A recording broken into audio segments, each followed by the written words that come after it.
That's why I said we needed to get Miyabi out the way, bro. That's why she has her own fucking tier. It's insane. Yeah. Okay. I still haven't built my You can Piper, go- and I okay. don't have Jane. Mm. Oh, No, really? no. Wait. I just realized something, Panda. Yes. You chose Neko over Piper. Yeah, I fucked up. I'm sorry. Don't know if I'm supposed to swear. I messed up real bad. Did you just say I fucked up? Did you just say I fucked up? Yep. But my Neko was fully built, and she's fun to play, and I Oh. was like, oh well, we'll keep going. Bro, that's just, I'm sorry, I wasn't ready for that answer. I wasn't ready for that, bro. Hey, you know what? I'm right there with him though. With Qingyi, like when I saw everybody pulling Qingyi, and I was just sitting there with my Anby's my Anby stun, I was like, okay, well, I don't know if I can talk on these characters anymore. Same thing with average with AOG. People who are watching this don't know Average Low Gamer. Go check him out. He's my friend. AOG a few weeks ago, he texted me and he was like, I should have pulled Qingyi. He was like, I should have pulled Qingyi. I knew it. That He's day starting to it feel the comes- difference. Bro, Yeah, he's starting to that feel day the will difference. come closer. Every day will come closer. For people are gonna demand a Shinny rerun. They're gonna demand for it. I'm not gonna lie. I don't really have much else to add. Mostly because we kind of said a lot about Jane when we were talking about Piper. But yeah, like Jane kind of comes down to if you don't have Piper, you should grab her. Or if you weren't planning on building Piper or you like Jane, you should just get Jane. She's good. And we've already seen that she can work well in a lot of different anomaly setups. Again, same thing could be said for Piper, and that's kind of why they're so close. But yeah, I like Jane. Play her every day. All right, then I think this is justifiable for her for being us. I didn't want to get it to kill us for now. Can't have Kette go. He's our clout. Oh, Flossin too, actually. As long as one of you two stay. Wow. What the fuck? I don't know what clout I got. I have no clout. The fuck? Y'all must have looked at KetteiThe7th because KetteiThe7th ain't got shit. In my eyes, you guys do. That's all that counts. Seth, what do you guys think? I have a hot take. I think it's a hot take. It might just be the normal take these days. Mm-hmm. I think when Seth released, obviously alongside Jane, he was probably, given that he was the support on the best team, even though he's a defense character, I think he would have been like up that sort of S plus thing right now. And I might be misremembering, but I don't think Seth's on any optimal teams anymore, which basically makes him a bad character. Not a bad character, but his rank plummeted. I totally agree. Thank you. I'm very happy Seth's in the game. I'll say this. I want more A ranks that are like Seth. I agree that Seth is not optimal for pretty much any team. Like there's better options than him. But you know what the best thing about Seth is? He might not be optimal for a lot of teams, but he is still a solid option in a lot of teams. And I think that's very good for an A rank character to be. That way, if someone's pulling on a banner and he happens to be on there and they say, okay, well, I want to play this team. Let's say it's a newer player. I want to play this team, but I don't have Caesar or I don't have Rina. What do I use? He's like, do you have Seth? He might not be the best in slot, but he fucking works and he will get the job done. So I think he's a very solid addition to the game. And I think they should make more A ranks like him that can like fill those holes for players that don't have every character.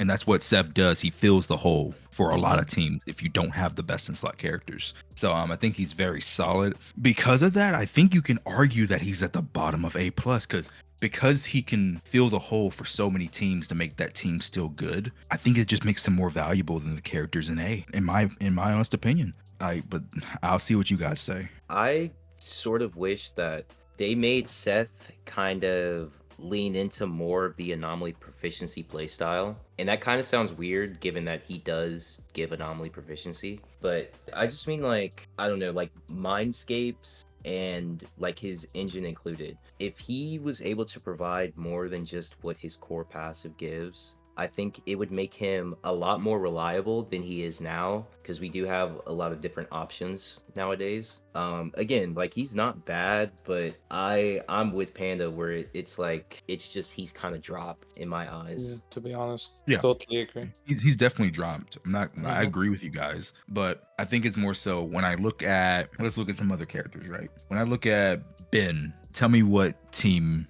you would play outside of a fire team for Ben if you needed Ben to fill a hole. After you've spoken, Kete, I think I can make your argument for you quite well. Grace Oh, isn't go for it. optimal in a Grace team, right? You'd better to play Yanagi.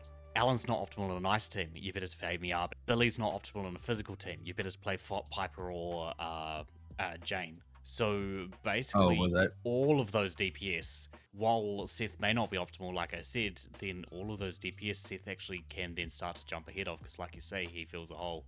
He doesn't need to be the core of the team. Yeah, but I need to counter that argument, to be honest with you, because at the end of the day, you're considering one major factor from Seth, and that is basically when you say filling a hole, it means that that specific playstyle Seth is going for is missing out on those agents. One. Two, I think that in general, when we look at, let's say, what you mentioned earlier, Seth is considered as a defense agent, yet he buffs. Compared to the agents that you mentioned earlier, they don't have that value, so they add more DPS instead of buffing capabilities, let's say.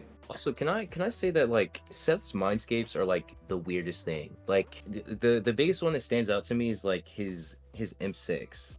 Like, it gives him more personal attack on his basic, but it's like, when you think about where Seth is going to be played, he's going to be played in anomaly teams, and because he's not the one on field, like, doing the anomaly bars, it's like, what is the point of this M6? Wait, that M6 just guarantees the crit on his attack that gives the quick assist. What's wrong with that? Oh, is it just the quick assist? Okay, I thought it was like all throughout his basic attack string. No, it just guarantees the crit on the attack on the thing you use to. I think it's called his resolve. Is it called his resolve? You use his resolve, and it guarantees the crit on that. Okay, I guess I misread it. I thought it was his like entire basic, but It's very strange. Yeah, in my opinion. Yeah. I don't know. I would have much rather had anomaly proficiency like added on to this character. But again, like, it is an A rank, and so, you know, Hoyo is gonna kind of cut that off when it comes to how much value you can have with these characters. Well, actually, I don't know, because Nicole is an S plus. I'll say it like this then. There's a guy named NYX. He's in my community. He's in EO's community. He was showing off the Miyabi Yanagi team with multiple characters. I mean, I tested myself, but NYX just happens to be a better player, so he was able to get faster clear times. And with Seth, he was able to get a 38-second clear. And when you compare it to all the other teams, that's only what? At max, it was only 4 seconds worse than the best clear. And it's like, yeah, there's 3 other supports that are better than Seth on the Miyabi Yanagi, but for him to only be 4 seconds behind, he filled that hole. Oh God, I shouldn't have said that. But that's what I'm trying to say with Seth, right? Like, yeah, he's not optimal, but he does do his job better than I think you guys are giving him credit for. And as an A rank, I think that's very important to have in this game. We need more A ranks like him. That maybe he's not, you know, not the best in slot, but he can definitely be in a team, and that team can still perform and do its job. That's what Seth does. He makes a lot of teams still be able to do their job. So yeah, I mean, you need to put some respect on Seth's name. What do you guys think? So far, what rank? I was gonna start off with B originally, before Kite's like second sentence, and I was just like, oh yeah, because we all know that supports on average are just, you know, good. So even if he's suboptimal support, he's still better than some of the suboptimal DPS. So yeah, I reckon he makes it into A+, despite my original hot take. I'll be honest, it would be an A. I think he's top of A. Yeah, that's like my thoughts as well. Yeah, as much criticism as I But I'm not putting him ahead of Grace. That's FYI. Go ahead. Oh yeah, that's fine. No, yeah, like, as much criticism as I gave Seth, I do have to be in the middle ground. Like, yes, he does do his job effectively well, and he's the only one who can kind of do it in the game. Not kind of, but he is the only one who can do it. So yeah, I just personally wanted more out of this character, but yeah, for sure, like he's definitely above the rest of these characters in A. Yeah. And he can also use Astral Voice. You put it on Seth and then put your support on something else. You got to That is factor also that in true. tue. And Astral Voice is a stupidly good set. So the fact that New you best get, in slot for all yeah, supports, right? yeah, but if you Yep. put it on Seth and then put something else on your support, then you have 2 buffing sets, right? Mm-hmm. So that's another thing to factor in. And the fact that he's the only one in the game that can do the reverse quick assist. That is actually really valuable. Yep, that is actually true. Very true, to be honest. I just think left that that out of my mind. I just think that you guys were going a little too hard on him. We need more characters like Seth that maybe aren't the optimal, but they can fit in a lot of teams, and that's what Seth does. We need more characters like that because not every person. You know this very well, Combat Panda. You don't have every character, right? Think about other players who are like casual at the game. They're not going to get every character. They're not going to get every best in slot. We need more A ranks like Seth. It's not just we need more A ranks like Seth. We need more A ranks in general, to be honest. In this game. Yeah, exactly. Like we Like, need more it's characters lackluster. that can fill the spot of a team. If you don't have every single best in slot, we need more. Seth is the last A rank agent that got released, and until now we haven't gotten any A rank so far, and that's insanity in my eyes. Like, the fact that S ranks are running back to back without an A rank is just insanity. So yeah, the value of them is good on A at least. What about Right. Caesar, guys? Now I that gotta put we're her S going plus. No, hush. Let's get this over with. Not gonna put her S plus. There ain't no Yeah, nope. yeah. Nope. I had to I'm gonna make be an real. apology I'm video put just to Burnice. interrupt Nah, them. let's make this quick. Let's speed run this shit. Put Burnice up there and put Yanagi up there too. Like let's get this out of the way. Bernice is definitely there. Yeah. Yeah, and For then sure. put Yanagi up there too. She's the second best DPS in the game. Like, let's be real. Like, let's, yeah. let's be These real. agents, I won't put a comment. They speak for themselves. I feel like a but lot of people misunderstand why Burnice is so good, but yes. like the main reason why she's super good is the fact that she has burn. That alone in itself is amazing, and the fact that she could trigger like burn off field as well is just amusing. And when you have an enemy that is burnt, they also take damage. And on top of that, she fits on any anomaly agent so far. You tell me anyone that can do the job that Bernice does as fast as she does, off field as well, with the changes, I don't think anyone could beat her. Bernice is specifically one of the best agents, in my eyes at least, one of the best agents that they have released so far for Anomaly. She's a game changer, and there's nothing about her that they have done wrong. I fully agree. There's just one gripe I have with Bernice, but I fully agree that she deserves to be an S plus. But my one tiny gripe is they should have gave her Seth's reverse quick assist because it's kind of awkward now. Right? It's kind of awkward. That is yeah, also true. yeah. They should have but- gave her Seth's reverse quick assist, but other than that, yeah, great character. Sadly, Bernice did not have that, but in my eyes, like, still, she's one of the best agents. There's no doubt about it. And whoever kept saying, I remember people kept saying this, but Bernice does not do enough damage. I fully disagree, but, like, genuinely, she is the best anomaly agent that they have released as an off-field agent. And I'm not glazing because I like her.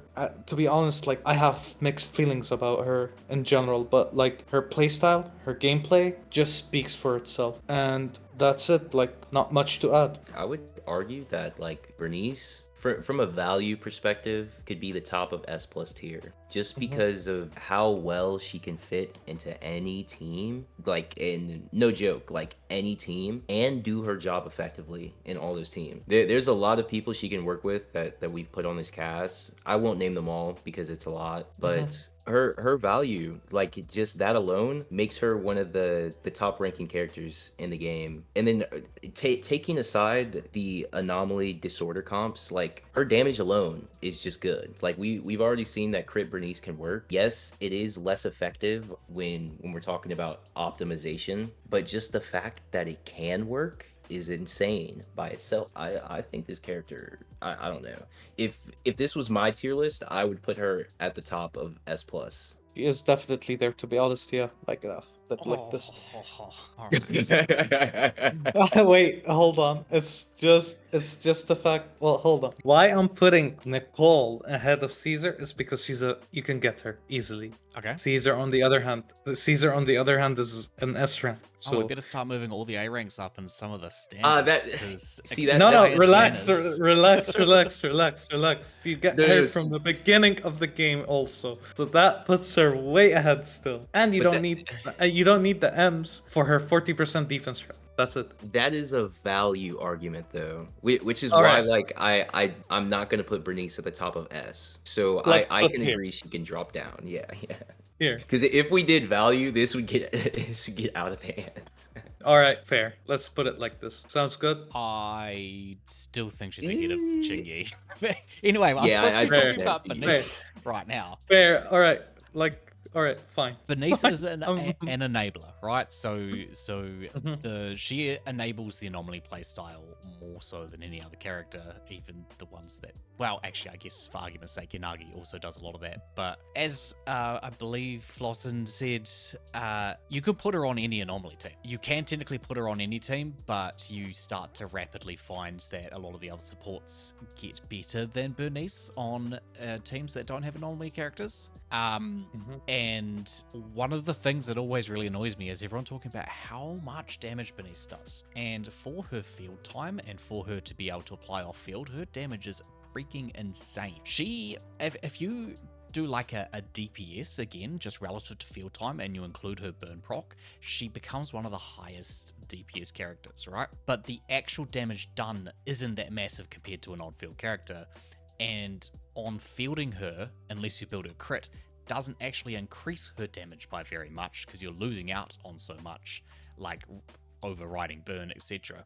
And so her damage is really good, but a lot of people, I feel, treat her like she basically just solo carries something. Having her on the team makes the whole team function, even if the rest of the team is bad. But I'm not wording this very well at all. What you're saying is absolutely right, to be honest.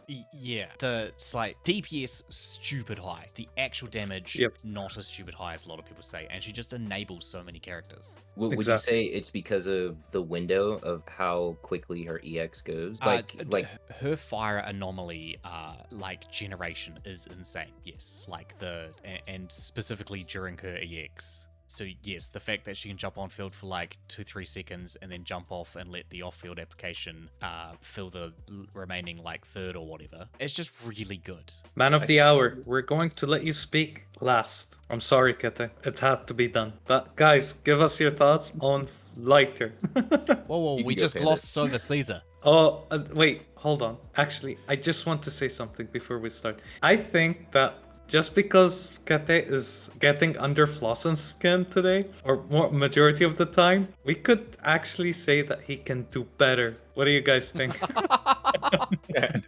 I mean, Kettei had to M6 him just to get him to play.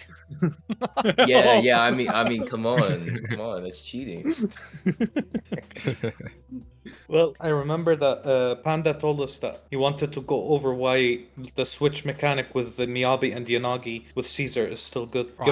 Give us your thoughts. So the Caesar, so the reason Soukaku's considered better with the Yanagi switch is because obviously she loses the buff, right? But with Lucy, compared to Caesar, even though Miyabi loses the 1000 attack for when she does that basic attack, which as we know is the biggest damage thing in her kit, actually is bigger than her ult. That 1000 damage is still going on to what is potentially Yanagi, who's still a very high damage character who also benefits heavily off of that bonus attack because obviously of her proccing her own disorders as well.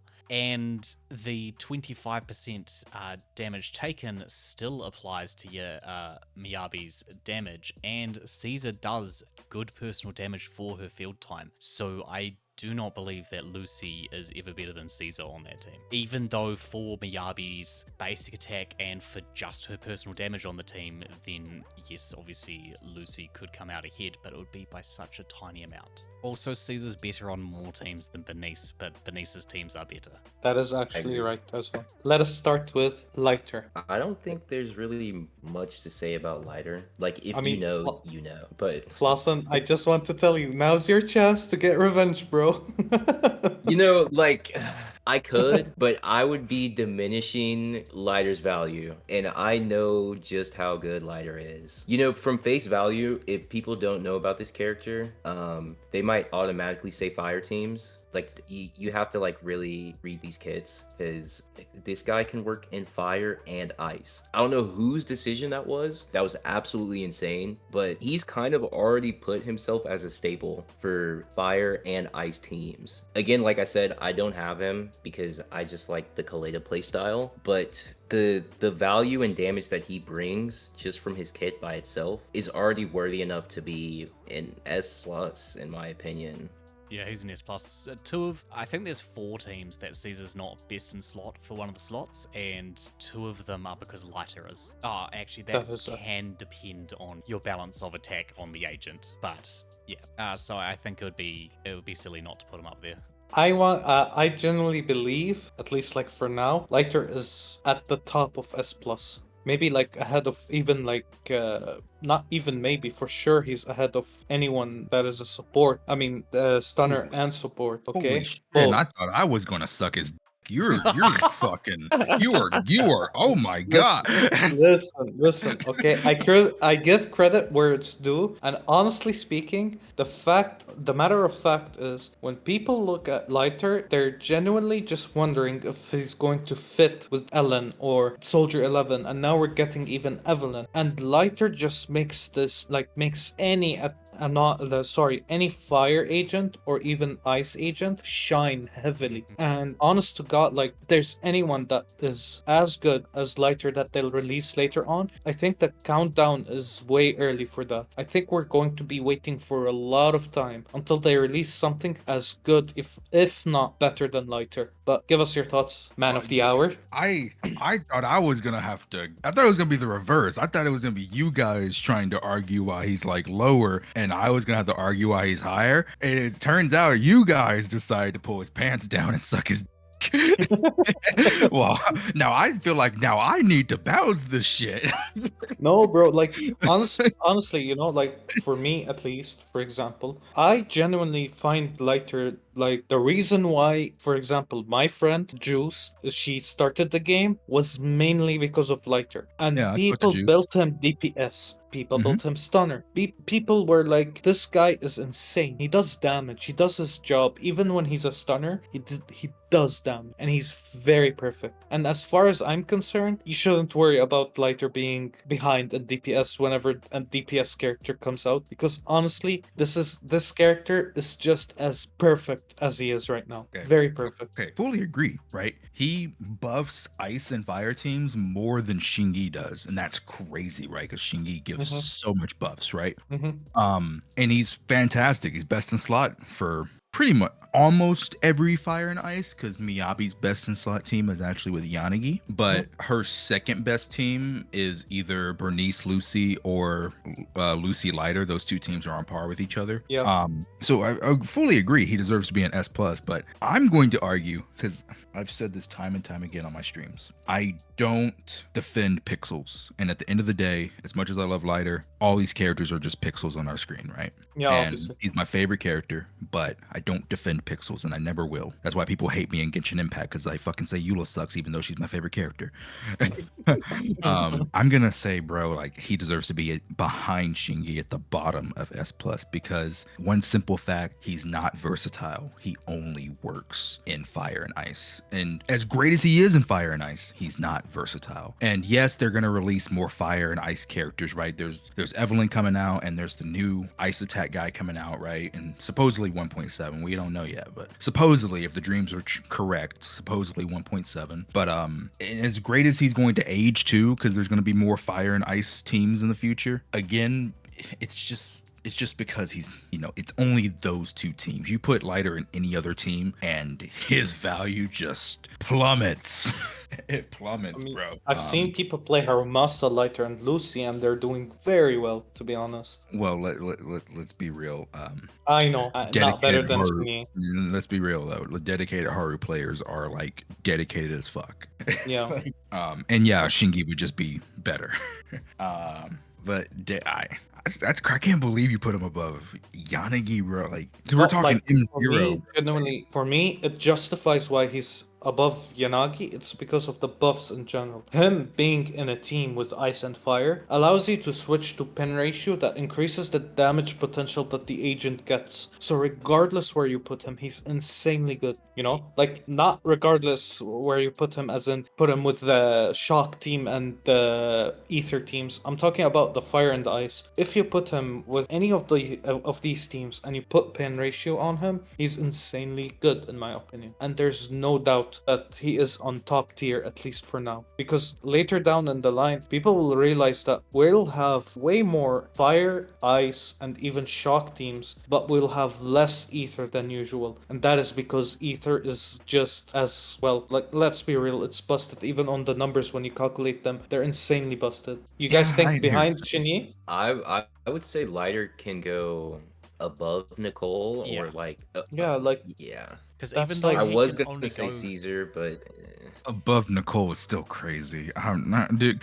I played M0 Lighter. Like a lot of people think that because I have M6 Lighter, I didn't play M0. No, I played 7 hours straight on stream. That stream is still up, by the way, of Lighter. Just M0. Just played him straight M0 just to make sure I got a feel with him. I tried him with 10 different teams, bro. And yes, he did feel good at M0. I can't put him above Nicole, bro. I can't. Nicole is so good, bro. Nicole is so fucking good. I don't know, dude. Like Lighter is one of my biggest regrets, and it's not because I diminished his value. It's literally I was just in a hard spot, right? I If I get could have that. Lighter, I would have picked him up. I get that, Flossin, but you don't even have the character. I No, have him. I have him. I know. I've played him on other accounts, but I think that in general, Nicole's better? I I'm don't just think having a that's hard time because, like, if you look at like sheet DPS, right? If you replace Lighter with Qingyi on most teams, it's not that big of a difference in turn. Like, it's like at max, it's like a 10% difference, and that's the thing with Qingyi. That's why I think she deserves to be higher than him at M0. Is like, yeah, she might not beat him every time, but the fact that she can be on pretty much any team that needs a stunner and get the job done very well, she's just so much more versatile than he is. He's only on fire and ice. That's fair. A go-to character like Qingyi. Okay, I can see that. all right. Then we switch it up to lower than Nicole, and lower than Qingyi. Is that what you want? That looks right in my opinion. That looks Alright. right. And I genuinely can't believe I had to be the one to argue this man lower. No, Okay, like, okay. I'll be honest. Like when Flamma said top of S plus, that was kind of crazy.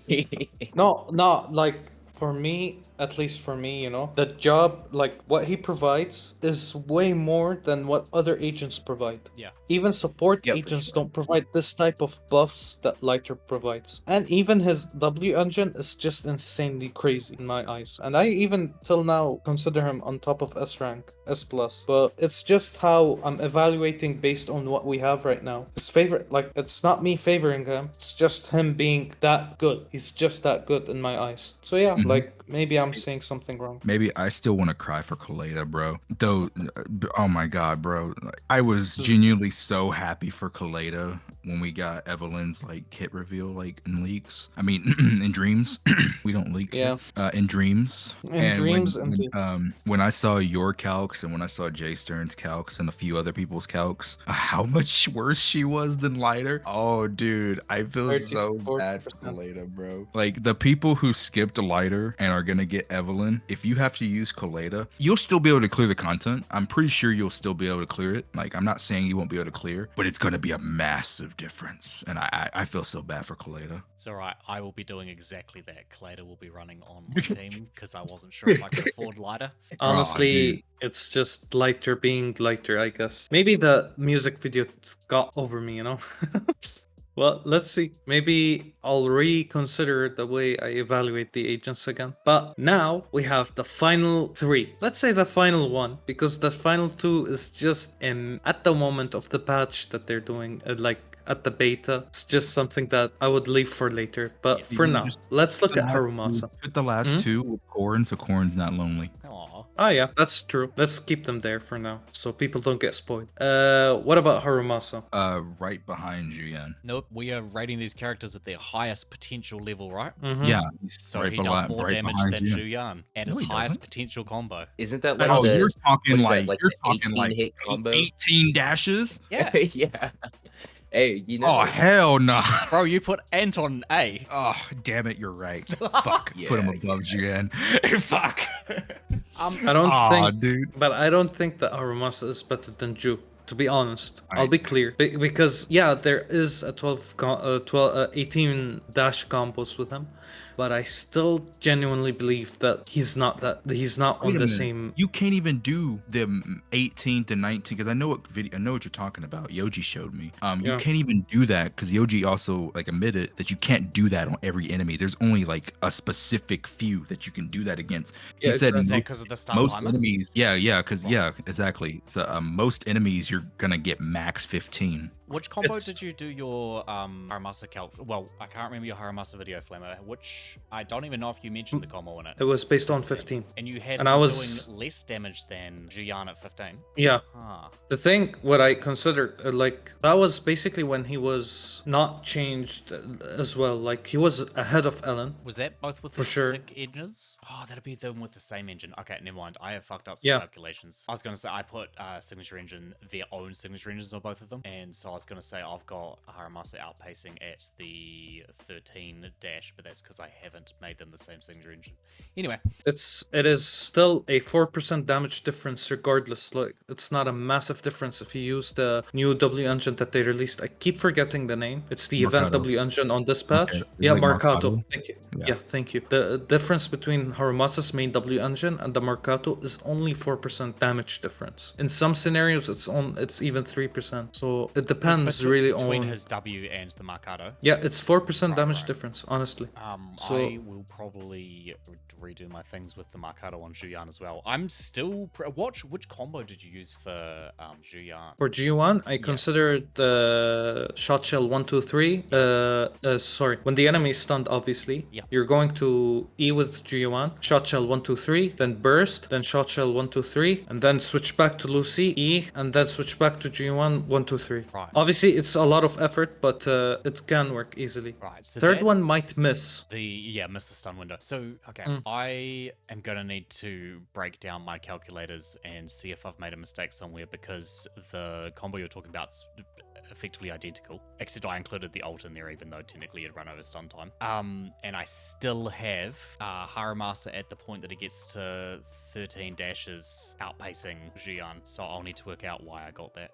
Anyway, sorry, I've distracted us. No, it's all good. No, it's all good. I think he's an S rank agent. I would just put him right below Zhu Yuan, literally. Now we're the final. Like now we're looking at this tier list. What do you guys think? Does this look okay for you, or do you think someone needs to be changed okay. or left? Okay, Neko, Anton, and go to Can Do Better. Y'all agree? I agree with Anton being in Can Do Better. I kind of was gonna argue this earlier, because like I just feel like Anton, like even on release, like he's already just been outshined by so many people, and then with like the new influx of a free attack electric character, it's like when do you really want to play Anton? Because yes, we can say like optimally he has infinite energy, but like when you run out of energy on this guy, like it feels so bad. It feels so bad. And it's not like you're gonna run an energy regen 2-piece on him because he's the DPS in the team, right? You'd rather have attack or like 2-piece woodpecker or something like that. I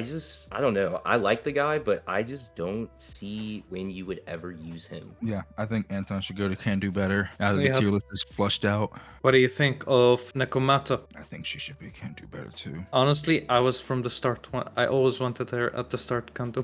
Thank God it was true. All right, let's look at now the S rank field here. You guys think that Rina or even Lucy or Jane and Piper, any of these agents are here? Like basically, it's not fair for them to be here.